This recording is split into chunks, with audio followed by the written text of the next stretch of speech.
புதுச்சேரி உருளையன்பேட்டை தொகுதிக்கு உட்பட்ட கோவிந்தசாலை பகுதியில் அமைந்துள்ள ஸ்ரீதேவி அஷ்டலட்சுமி முடக்கு மாரியம்மன் திருக்கோவிலில் ஆடி மாத பிரம்மோற்சவ விழாவை முன்னிட்டு ஆடி மாத 3ஆம் வெள்ளி திருத்தேரோட்ட நிகழ்ச்சி வெகு சிறப்பாக நடைபெற்றது.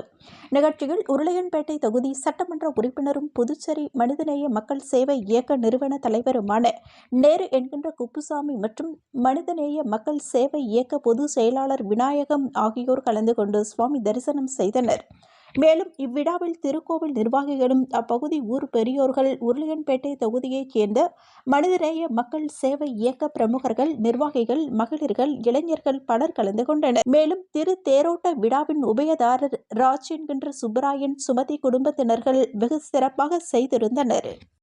புதுச்சேரி உருளையன்பேட்டை தொகுதிக்கு உட்பட்ட சின்ன சுப்பராயப்பிள்ளை வீதி நேரு பஜாரில் எழுந்தருளி இருக்கும் அருள்மிகு ஸ்ரீ மணிமுத்து மாரியம்மன் திருக்கோவிலில் ஆடி மாத திருவிழா 3ஆம் வெள்ளிக்கிழமையினை முன்னிட்டு அம்மனுக்கு அபிஷேகம் மற்றும் திருக்கரகம் புறப்பாடை தொடர்ந்து மகா தீபாராதனை காண்பிக்கப்பட்டது.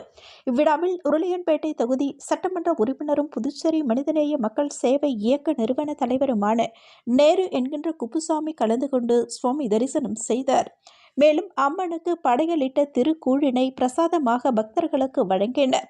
விழாவில் திருக்கோவில் நிர்வாகிகள், ஊர் முக்கிய பிரமுகர்கள், நேரு பஜார் வியாபாரிகள் மற்றும் தொகுதியைச் சேர்ந்த மனிதநேய மக்கள் சேவை இயக்க பிரமுகர்கள் பலர் கலந்து கொண்டனர்.